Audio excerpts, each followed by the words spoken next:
Hello everyone, welcome to my channel. I hope you're having a fantastic day. If you have seen any of my other videos on this channel, you will probably realize that I'm in different surroundings than normal. It's because I'm dog sitting this week, so that's been good fun. But I do have a time-lapse tutorial for you today of a watercolor painting of a rose, one of my favorite subject matters. I've been super into painting roses lately. So I am going to get into that in just a moment. But before I do, I wanted to refer you to my website, CoreyFrankCreates.com. You can go there and visit my art shop. I have a bunch of really cool products available with my artwork printed on them. And then you can also sign up for my weekly email newsletter at the bottom of any page on my website. And it's a great way to stay in touch with me, get a weekly update of things that I've been up to, any special deals and stuff like that. So again, that is CoreyFrankCreates.com. I would love it if you go and check it out. Okay, today's tutorial is time-lapse. It was around a 22-minute painting, and so I'm condensing it down just a little bit. I'm going to talk through some of my process, materials I use, things like that, so you can get an insider's perspective on how I brought the painting to life. So without any further ado, let's go ahead and jump right in. So I'm starting out with a very watered down quinacridone rose, which you can tell is a very lovely, vibrant color. And I'm just blocking in the petal shapes. You can see that I don't have a pencil line drawing down to begin with, because I wanted this to be a looser painting and have a little more hint of the abstract rather than being super accurate. And I'm using my Silver Limited Black Velvet round brush. It is a size 8. These are super high quality brushes. They are quite expensive, but since I've been able to invest in a set, they really are very high quality. So if you're able to afford getting a couple of that brand, again, that's the Black Velvet watercolor line of the Silver Limited Brush Company. So I finished blocking in just that original kind of light pink for the first rose, and I wanted to add a second one. Same thing, very loose here. There's lots of water mixed with the pigment, so it's very loose, and I'm just kind of blocking in the color, and then the areas that I want to have white, I'm leaving them white so that that creates that contrast between the kind of light highlights, and then when I eventually later on go back over with some of the darker tones. This is sap green. It's a really beautiful kind of sagey olive yellow green. It works really nice for leaves and plants and stems and things like that. So just blocking in these kind of leaf shapes around the rose, and then going in with some stems and mini leaves as well.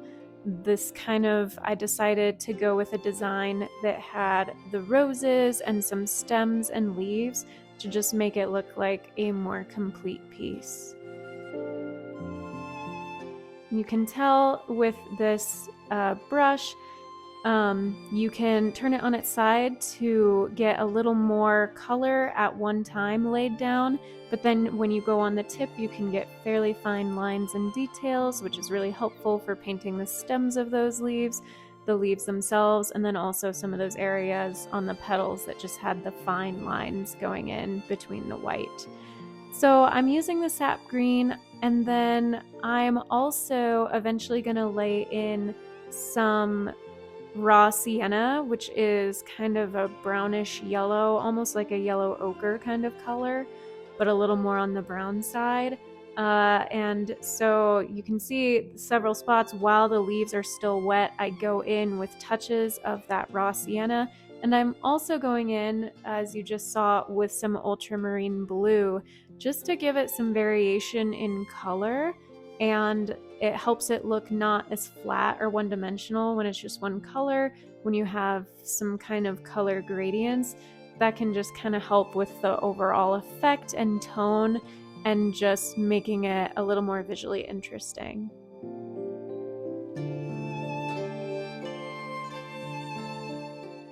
Again, adding some of that color into the wet leaves. So that is the wet into wet technique. You lay wet paint on top of other wet paint or wet paint on water on the surface of your paper, and the paint just flows right into the whole space that is wet, or the whole area of the paper that is already wet. And you can see that happen a little bit as well with some of the leaves, the edges going into the edges of the petals.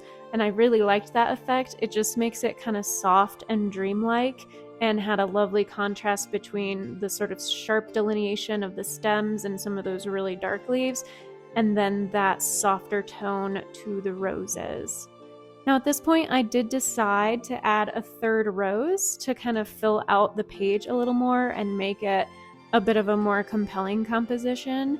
So same kind of thing, just blocking in the color, lots of water. I did go ahead and you can see how that bit of the pink, the quinacridone rose color, just flowed right into that really wet portion of the rose. And that is part of the fun of watercolor, is just letting it kind of flow where it will. And then once it's dry, like with these original roses that I painted, you can go back over with your darker details.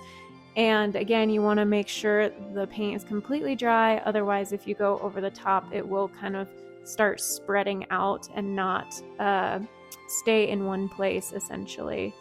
So going in and just adding some of those kind of fun hints of the petals and the folds of the petals with that darker color. And again, this is kind of more of that sort of abstract quality. Obviously, it's recognizable as a rose or some kind of flower, but it's not gonna look like a hyper-realistic painting.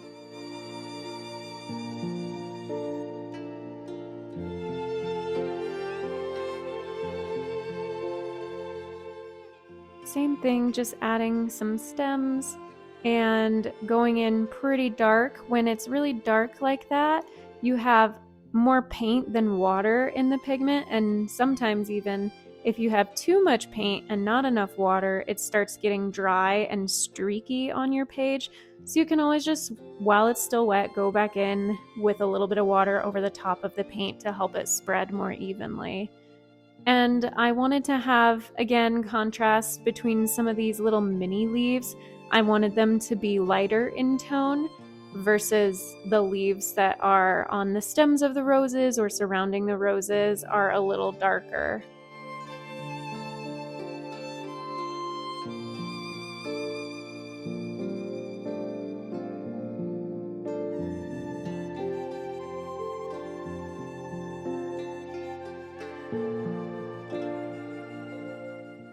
So for the roses that had leaves on them, I kind of, like I said, went with those darker tones.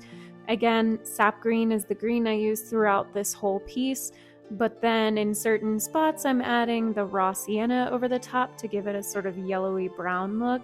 And then like here on these leaves and stems, I'm adding some of that ultramarine blue. It just gives it a little bit of a blue-green rich color that stood out very nicely.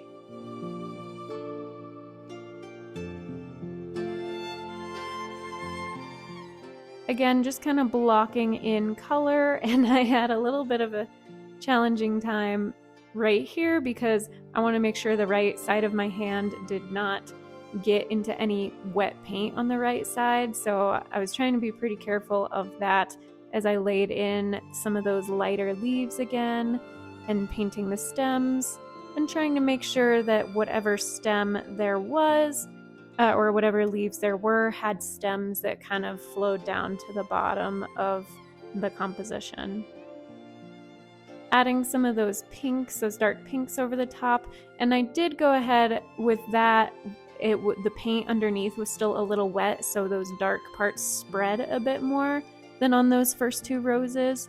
And I went ahead and added a signature, and I know it's getting kind of dark. I was losing my daylight, so when I finish the piece, I'm going to ultimately show it to you after I turn the lights back on, and that's how it looks all finished.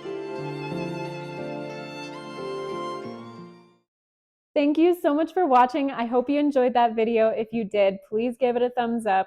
Go ahead and subscribe to my channel if you haven't already. I would really appreciate it. Until my next video, be kind to yourself, be kind to others, God bless, and I will see you soon.